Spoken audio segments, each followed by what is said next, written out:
Ladies and gentlemen, what's poppin'?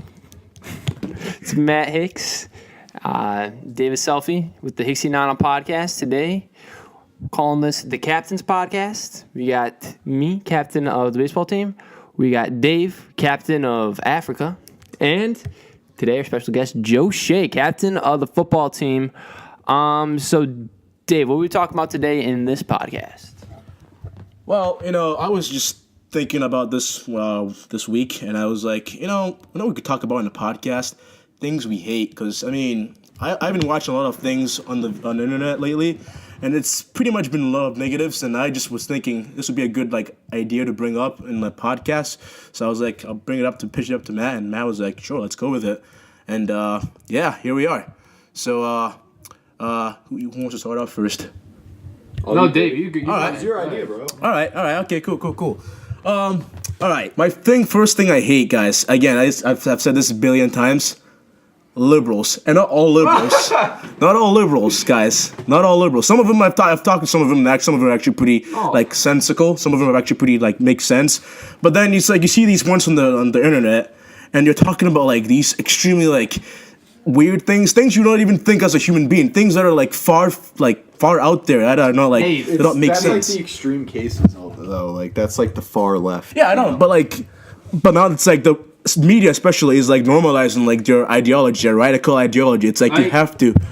Which one, Dave? Which one? For example, I was I was watching a video of chick Francesca something. She's some black lady on MTV. By the way, MTV's now crap now. Oh yeah. Can we just say that? They're terrible. MTV sucks now. Terrible. MTV is horrible. MTV went from it used to be music videos, and you would watch it, and Jackass. You would sneak it because it was so inappropriate. Yeah. And your parents did not want you to watch it at all because of the content. Yeah. And now it's just yes, let's push our liberal agenda on everybody. And it's not a good idea. It's the far out one, out ideas. Anyways, so I was watching this video again. I was watching this video of this chick called Francesca, whatever her name is, and she was she was friends, for example, are we all friends here? Yeah. She's saying in public setting here. No, Dave, we're not yeah, no, I hate you. I despise your soul. I just invite you to my house and give you free food. Yeah, that's Speaking of things I hate, Dave.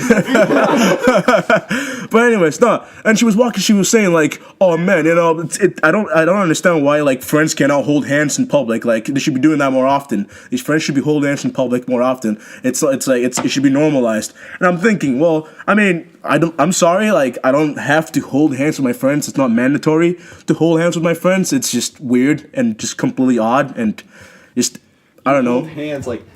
You hold hands with your significant other. Yes, that's what I'm saying. That's what I'm saying. Not your buddy. It's hey, let's just hold hands normally and walk around. I don't understand that. Yeah. And another thing too, for example, that's one of them too. And in California, again, I feel bad for the fires. I feel bad for people who are suffering, the normal people who are suffering with the fires. God bless them. Yeah, but those die. Yeah, right. For example, in California now, it's just completely weird. You go to the schools now, the school systems, and the kid, they have textbooks now that suggest that.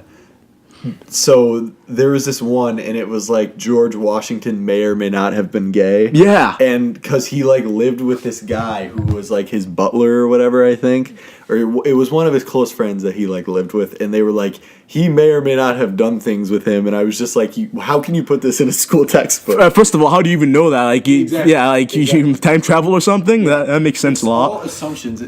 It's not even real history anymore. It's just they're assuming these things based on it's just stupid shit. It's made up. Some of these things. Anyways, for example, you go to schools now, and they have drag queen sessions, and then these men will come. These quote unquote men will come in the schools, right? And then they'll be dressed in the draggiest of drags. They'll be reading story time to these kids.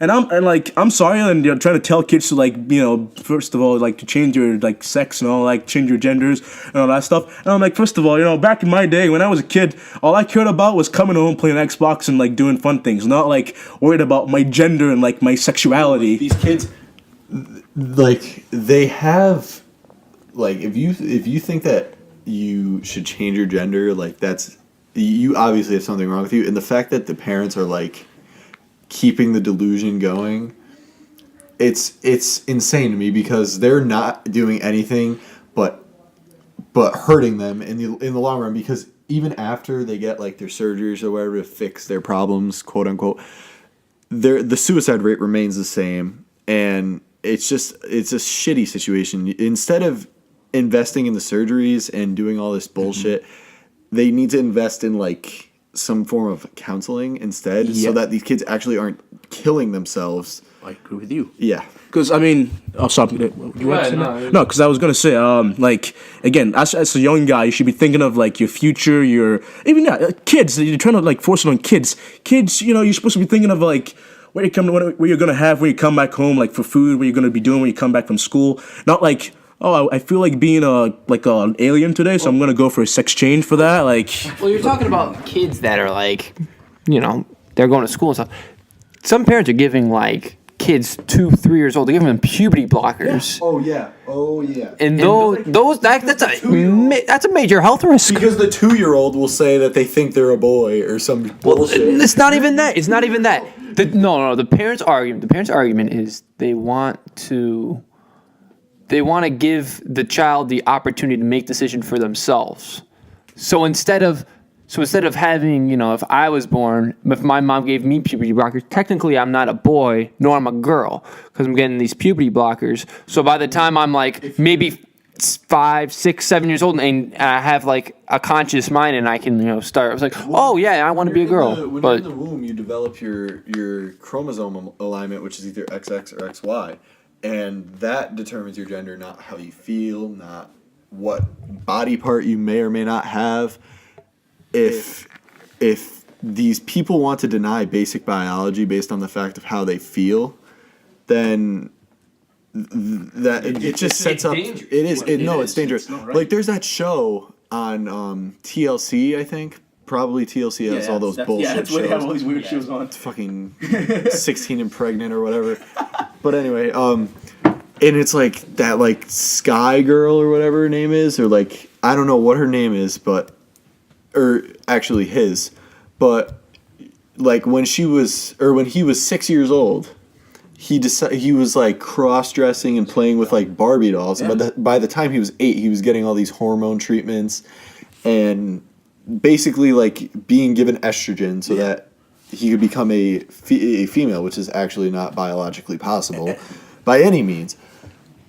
But it's just ridiculous. And I think he's like 13 now. Yeah. And completely transitioned from, and by the time you're 13, most people have not hit puberty. Yeah. Like you don't even know at that point. And I'm pretty sure there were some stories about how like he's regretting it now because he's starting to hit, like he's starting to become a man. Yeah.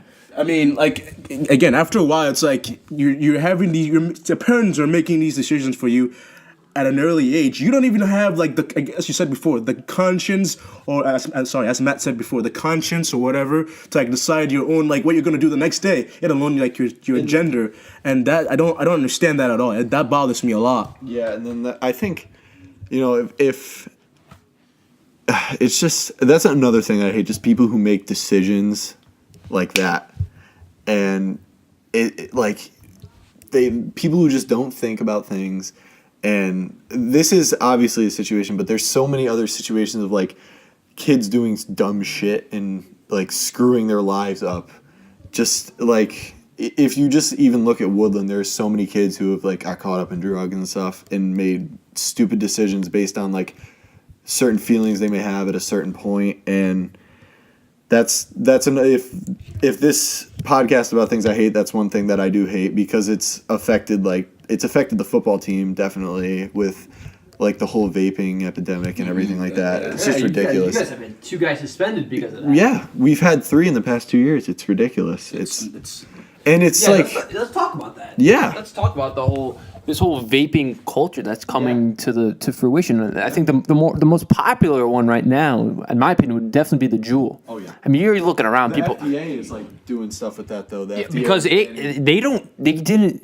guys who made the Juul did not do enough testing. No, they did it. They created the Juul for people who were smoking who wanted to quit. Exactly. And then they had all those flavors like mango and shit. I forget what they take out. I think it like almost doubles the it's worth. It's each You know what it pod. Each pod is equivalent to like the nicotine in one pack of cigarettes. That is crazy. So yeah, because there's like, it's like measured in percentages and stuff like that, and like there's just a crazy amount, and like I don't know. I'm one of those people who thinks that addiction is a choice, and that like if you're strong-minded enough, you won't get addicted. But like there's people out there who have like addiction in their bloodlines, and having a pack of cigarettes worth of nicotine at your fingertips, basically. You could go to the store and people don't card you and ask for ID, and then when you're 18, you can buy them, and when you're 18, you're still a kid, and it's still screwing up your brain. Yeah, and what the way I see it, I saw a video. The Juul guys were directly trying to sell those to like teens, like young adults. They had a bunch of like teenagers on their commercials, and then the FDA was like, "Nah, don't do that." Yeah, exactly, because clearly, I mean, and then they went to the Juul guys and they're like, "Oh, of course, now we're not trying to go after the young population." Yeah, it was a bad choice, you know. And clearly, they're trying to go for those adolescent kids who can easily buy that instead of, you know, going to the store and getting cigarettes, you know. And now, like no one smokes cigarettes anymore. Like this is our generation's cigarette. I have a feeling that like all this research is going to come to the forefront, and people are going to be like, "Oh shit," you know. Yeah, I'm just worried about like the future effects, because some people, like you said, they're going through like 3, 4, 5 pods a day. Yeah. And like there's not like, you know, so usually cigarettes, we already know like what's going to happen to you in the future, like, you know, if you do it too much. Yeah, that was like. And then now it's like, you know, we don't even know that popcorn lung or whatever it's called, Yeah. where you get like holes in your lungs from it. It's just not. I remember last year people were like flushing down the toilet because they thought you could easily get cancer. I was like, well, of course you're gonna get cancer, you freaking idiot. It's got nicotine in it. Of course you're gonna get cancer. I mean, that's what I've had people in my family die because of, you know, cigarette. Well, cigarettes do have a lot more of those, like the chemicals and stuff like that. Yeah, but like I mean, there are, from what I've heard, there are a lot of. But like Dave was saying earlier, it was kind of like almost took me off guard the first time someone told me he smoked cigarettes. What the hell are you smoking a cigarette for? You know you're gonna die. It's like, yeah, but you don't know what those Juuls are gonna do yet. It's like they haven't had test runs long enough to see what those Juuls are gonna do. Exactly. It's like when cigarettes first came out. You know, no one knew. Everyone actually thought it was good for you. Right. And now, like, we know that this can't be good for you. Mm-hmm. Like, if this was 80 years ago, around the time that the first cigarettes were being manufactured and sold to the public, They've been around since the 1700s. Yeah. Well, like mass that's what made America America, was honestly. But like mass production of them though, like with like all the chemicals and stuff. You know, you weren't getting you were getting like straight tobacco. The cigarette we know today. Exactly. Yeah, you were getting straight tobacco leaves and like natural things that weren't good for you, but they're not like terrible. Yeah. They're from the earth. Like they're putting like tar and like a bunch of other crap in these, and it's all carcinogens and it's just shit. And yeah.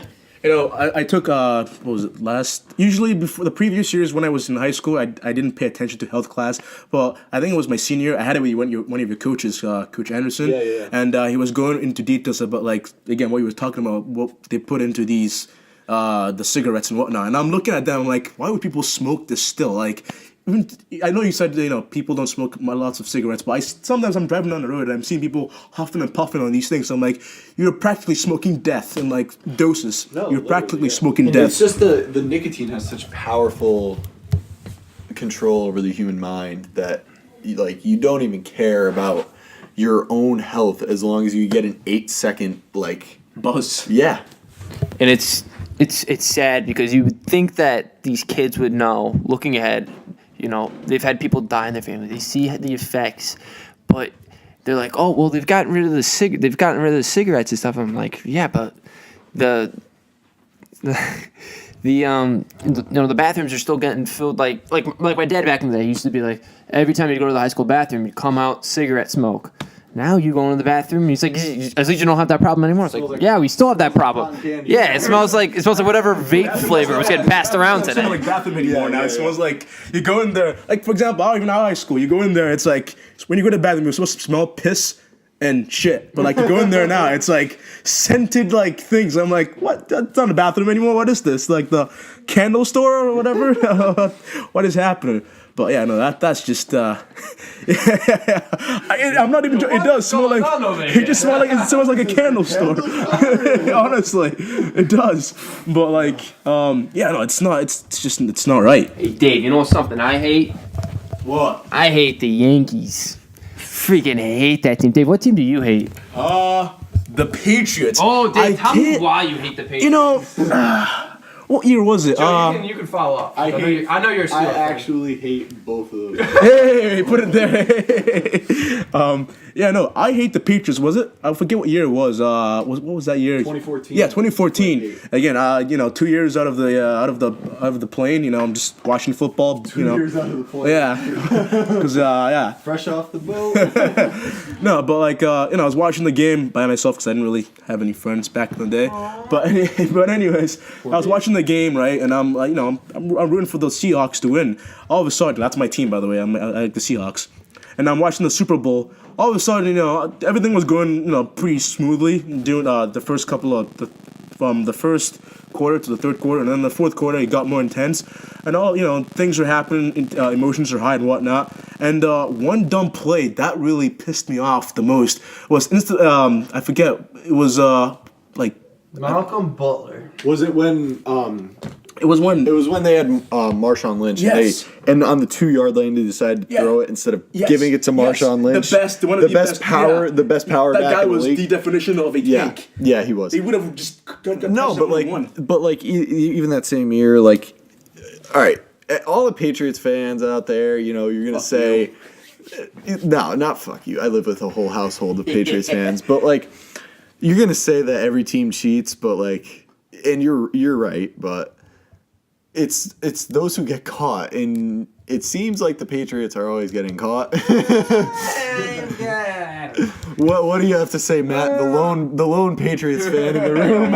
Listen, when we get caught for whatever reason, I feel like it's magnified. So, for example, Magnified because you guys win. Exactly. If we didn't win, so let's say, Yeah, like if the Browns like deflated You're right. footballs, yeah, no anyone would care. one would care. It'd probably be like, all right, well, you You can't win. They'd probably do. They'd probably be like, yeah, it's okay. You guys need to get a win eventually. Yeah, they'd probably be like they do what they should have just done to the Patriots for Deflategate, which is like, all right, here's $100,000 fine, and Well, when you do it, I mean, obviously, the Browns. I think the Browns are going to be an up and coming team, but like at the time that this was going on, the Browns were not in a situation where they were playing in the AFC Championship game. Close. And they did it on such a like there were 8 teams left at that point playing in the playoffs. Mm-hmm. When you do it at that stage, it's like, okay, something serious has to be done. I think that if they did it in a regular season game, then it would have been a lot less it would have been a lot less of a deal. I really feel like Goodell hates the Patriots because I feel like, well, Goodell, number one, he doesn't own the league. The owners own him. So I feel like all the other owners get pissed that the Patriots keep winning. So every single time there's a conspiracy for the Patriots, I feel like the owners are whispering in Rodgers' ear, like, hey, you go hard for them, go hard against them. But like you said, if it was the Browns, it'd be like, oh, whatever, it's just the Browns. You know what I mean? I feel like the punishments wouldn't be as magnified. The stories wouldn't be all over the news. It would just be like an isolated incident with like a fine, and it would have been over. But no, they had to suspend Tom Brady because of course he knew about the balls getting deflated, right? There were text messages. They had no proof. Hold on. There's no proof. Hold on. Yes, you know why there's no proof, right? Because he destroyed the SIM card. Or so he says. He destroys all of his cell phones. Okay, Tom Brady. All right. Okay, Tom Brady. All All right, yeah. I love it when I just get a new phone and then just destroy the old one for just no reason. But why? He does it with every single one of them. What is the reason that you need to do that though? He's got all those hot pics of Gazelle that he doesn't. Yeah. Does he? So he destroys his Does phone. he? That's why. No, Sounds but fairly reasonable from my end. oh man, the freaking Patriots. The man. Patriots. I don't see them going that far this year in the playoffs. 3, with this. 4, 5. I'm counting 6. Boom, we're going this. Guess who actually has 6 though? He's fan right now. Here's the deal: like the Steelers won them over time. The Patriots The Patriots have won them Super Bowl since in Tom 2001. Brady got here. Yes. Yeah, take Tom Brady out of the equation, and then it's like if Drew Incorrect. We would have at least had one. No, Even if we had Drew Bledsoe playing that game, we would. No. The first When did what week did Drew Bledsoe get hurt? It was like week 3 or something like that against. Okay, and what was their record at that time? Do you know? I think they were like 1-1. They were like even. They were Okay, yeah. Tom Brady played 15. You watch those games of the old Patriots defenses. They're absolutely because they had Willie Willie McGinnis, yes. Richard Seymour. We had Ty Law. You couldn't throw to Ty. Ty Law was like the Darrelle Revis of his era. Our defense was our team was president on the defense, and Tom Brady was Malloy just too. Yeah, Lawyer Malloy. He was a good back. We had Troy Brown. We had like all these good players, and Tom Brady was only a small piece to that team. No, he wasn't the small piece. He was the missing piece, in my mind. Because I know they made it to the Super Bowl earlier with Bledsoe, but he went up against a good Packers team. They did. That Packers team had Brett Favre, Reggie White. Mm-hmm. It's a young Brett Insane. Favre. That's when he was in his prime. Yeah, and I don't know. I guess we'll. What else? Oh no, but Guess we'll never know. Right? Yeah, you're right. We will never know. But I honestly, I don't think that if Drew Bledsoe never gets hurt, I don't think that the Patriots are where they are today. I think. Okay. I agree with that. I think that obviously Tom Brady came in and was very effective, but he did have that supporting cast, like you said. Especially early. But I think they would have at least won two to three Super Bowls with that defense. I think his development through like those early years as a starter, becoming a starter so early, like you see that with our football team. We have like all of our seniors now were starters since our second year of high school, and now we just clinched state playoffs, which is congrats by the way. big deal. Congrats. Yeah, Congrats. The Hawks. but if you look at the experience factor, I mean, I don't think that he could have been like an Aaron Rodgers type player where he sat behind Brett Favre for those couple of years and now he's one of the best quarterbacks in the league. But I just don't think that would have happened because Tom Brady doesn't have the ability to use his feet that Rodgers has. And Tom Brady, wow, he's like a duck. Yeah, Tom Brady is. I saw him. And you know what? He actually, as he's gotten older, I feel like he's gotten more mobile in the pocket, especially. He's always. Dude, no. The way he moves the pocket left to right. You don't have to be like Cam Newton or Russell Wilson where you're running outside the pocket and making plays with your feet, but he still is able to slide, push up. That knee injury killed him though. That knee injury. But because of that knee injury, that helped him in so many ways because that's when really the NFL started cracking down on quarterbacks getting hit. Now, if you fall with your body contact on the quarterback, that's considered a penalty. it's terrible. Tom Brady really began that whole protecting the quarterback. That's another thing that I hate. It's just they're taking the violence out of the game of football. That's why we like football. That's why people like football. Like you think that some American who likes beer and cheeseburgers is gonna like some soft, pussy version of football, where no one's allowed to get hit, and it doesn't even. It's even worse because, like, if you're a hardcore football guy, and you like the physicality and everything, you're not a fan of like that diva quarterback who doesn't want to get hit and thinks he's the man and all this crap. It's like when you hit him, you got to put like a pillow in front of like, the back of their head. Exactly. Lay them on the and floor now softly. they're making every quarterback like that, and it's just terrible. It lets those guys sustain those long years. Like Drew Brees right now, he's 38, but ever since that injury, once they started protecting the quarterback back in '09 when Brady tore his ACL, Brees has never gotten hurt. And I feel like he's another guy who can get to that 41, 42, 43 age and continue to play, which back in the day, I mean, an average lifespan for a quarterback, you got up to like 31, 32, and that's when he started to wrap it up. It was like 8 to 10 years was the maximum career for most guys, and now we're seeing guys Tom Brady's been playing for 17 years now. Like, Yeah, but my thing is how far does that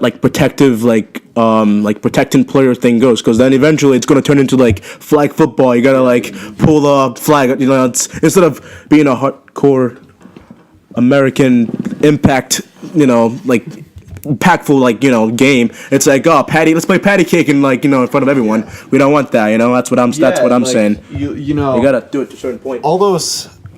all those like the older football guys, the older football fans who played football like in the mud, tough, physical, that's just going away.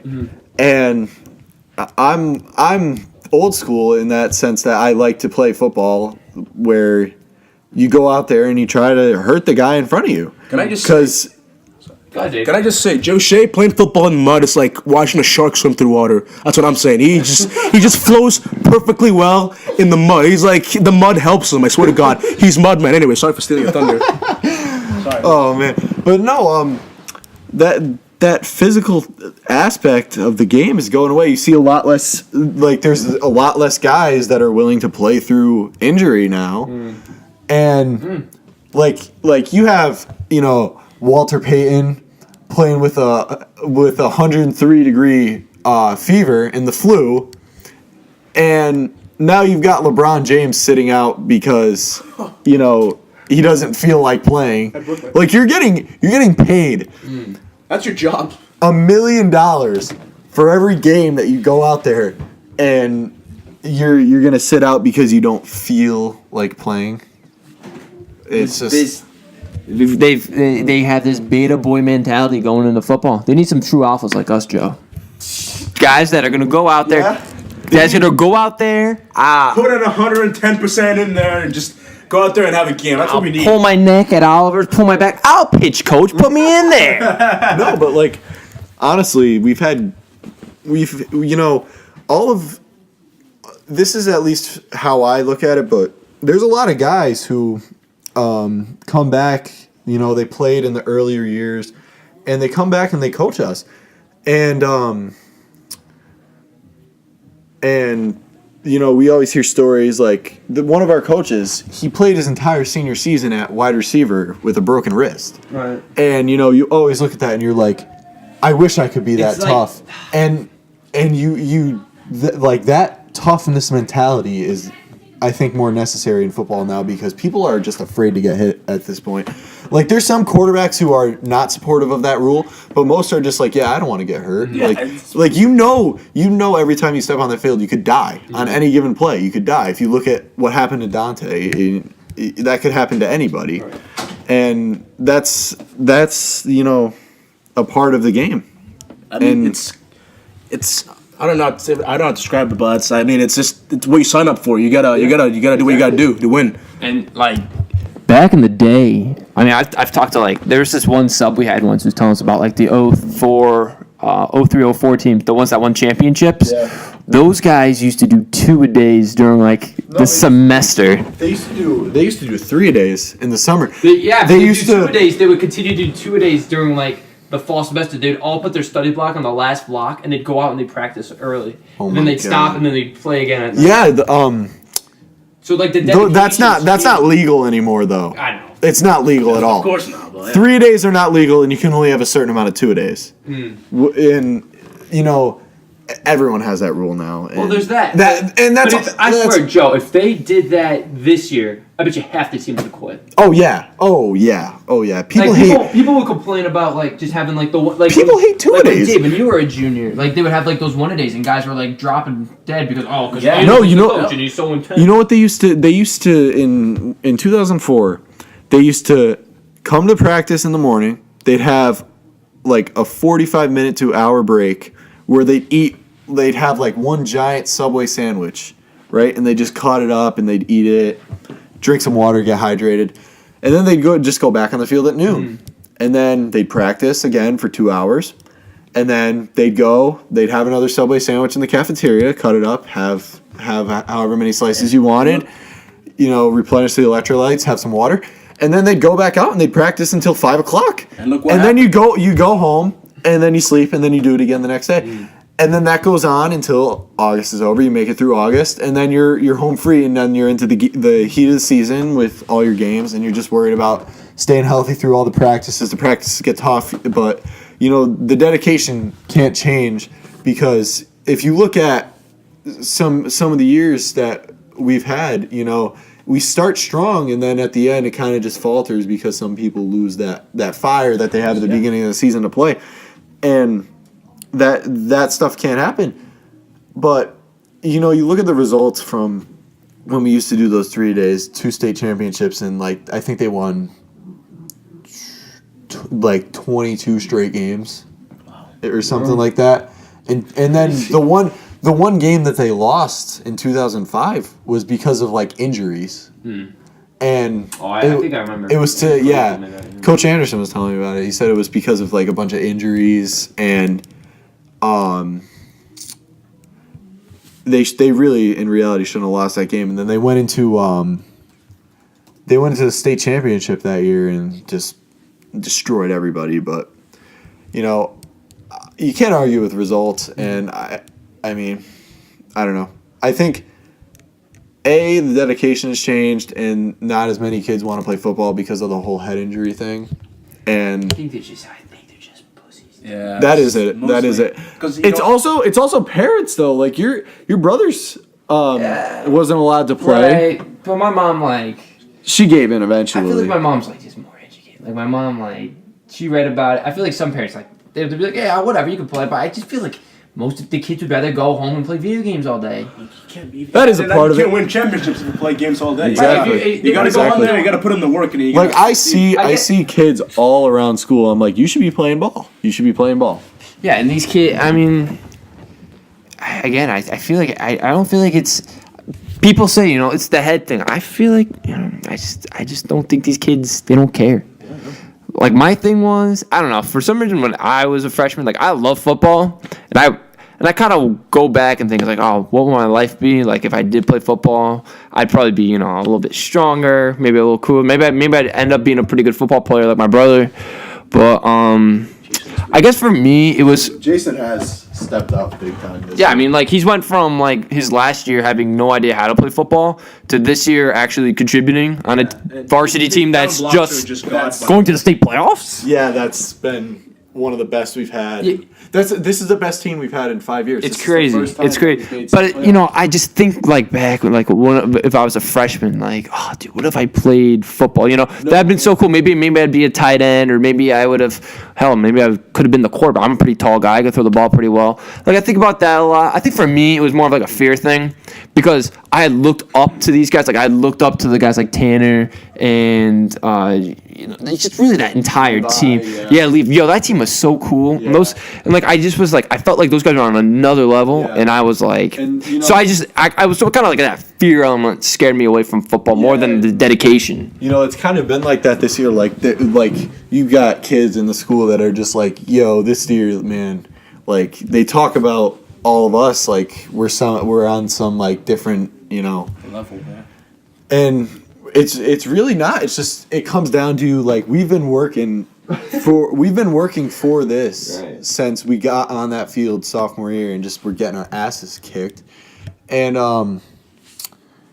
it's all paid off at this point. And I also think that another part of the whole not wanting to play football is that one season where we were 1-9. Now all these kids they don't want to play because of they think we're gonna suck. Right. And look at you guys now. Yeah, exactly. And we didn't need any help from those people who said we were gonna suck, and it's just Again, one last thing before we end the podcast. I mean, you guys, your grade that whole not even that good. That whole football team playing right now, you guys have done extreme. Because I was there. What about my baseball team? I was the captain of a pretty good baseball team. I didn't watch you. I didn't watch you play. I didn't watch you play baseball. This year the baseball team is going to be Listen, crazy.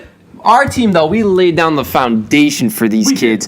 Because I remember when I was a junior, the guys like Bedryzik and Butterworth, they were just freshmen. They really had no idea what to do. And then our year, Bedryzik did not his freshman year that he wasn't an elite all NVL player at the time. He is, yeah. So and like Butterworth couldn't catch like a ball out in center field. Now it's whatever. It's natural to him. It's natural to him at this point, but back in the day, it used to be bad. I feel like our team. I remember he couldn't have the ball out of the infield. Yeah, dude. Like they would. No, he's hitting home runs in division championship games. Exactly. But I feel like our year, like me, Jerry, Riles, our I feel like all the seniors, we kind of coached the guys up. Everyone in your grade set the stage for the teams now. Like if you look at the seniors when we were sophomores, the baseball seniors when we were sophomores, like you guys set us up to have great senior seasons, and I think that the baseball team will be just like the football team, and they're gonna have a great year. Even the football team, they kind of set the bar. Like you had your Doyles, your Lawrences, your Groans. And we only had 4 seniors, though. But those were probably the most. Yeah, exactly. Those were you guys like I was saying. Those were probably the most dedicated seniors, even for baseball too. You guys were really dedicated to your sport. The entire grade in both of those sports, they all started with like 15 guys in each class on each team, and then it was down to 4 and 3. When I was a freshman, we had 9 freshmen sign up. Yeah. We had nothing. We had to do Froshmore. You ended with a third of that. Yeah, And then when you were a freshman, there were like 15 kids on the football team for freshmen, which is a lot nowadays. Yeah. And then it was down to 4. And but I feel like definitely, maybe our year was the year we just kind of set the foundation down because we broke so many barriers. I feel like that baseball team because we had never had really success. Like Wolcott had owned that division for years and years and years. For us, that was our first Iron Division championship. Again, with Wolcott, first time in 12 years that the football teams beat Wolcott. I remember when I was a freshman, they had never, the baseball team had never beaten Wolcott. We beat them twice. Now, granted, we lost to them in the state finals. I feel like looking back, the team kind of lost their fire. You know how you said that earlier? Yeah. I feel like our team had lost our fire. They had given up. That's a product of just how young we were, though. Like exactly. You're not prepared for that long of a season when you're so young. And even the seniors, like Jarrett Rouse and I, we weren't like 4-year varsity players. We all worked our way up the system, so we were just as clueless as these other guys. We really didn't know what we were doing. That's what kind of made it fun, though. And I look back on that year, and it was just a special year. Yeah, and that's what you want your season to be. You want to be able to look back. And I'm sure you're gonna look back at this, Oh yeah. Just even when you're a freshman in college, you're gonna be like, wow, that was really an experience. Oh, yeah. Even in the future, they're probably gonna look at this back at this and say, wow, we did a banging job. Ever since the end of last season, only 5-5. We were saying we're gonna play in December. And sure enough, that's crazy. Thinking about, I remember you guys made that. I think it was the group text. It was like #1 NVL ring chasers, and I remember seeing that and laughing at Jason. I'm like, yeah, okay. It was 28. The title of the group chat was 2018 state champs. Yeah, and I saw that and I laughed. And now you look at it now and you're like, holy crap! #1, you guys are playing states. You guys have beaten Wolcott. I mean, it's just been. It's been a hell of a year. We've beaten everyone except for a team with 20 state titles. Yeah, I mean, and you guys gave them a fight, too. Oh, yeah, you gave them a good fight. Yeah. All right, guys. That was a hell of a podcast. That was a hell of a podcast. Covered a lot today. Yep. So, guys, thanks for listening. And stay tuned for some future content. See ya.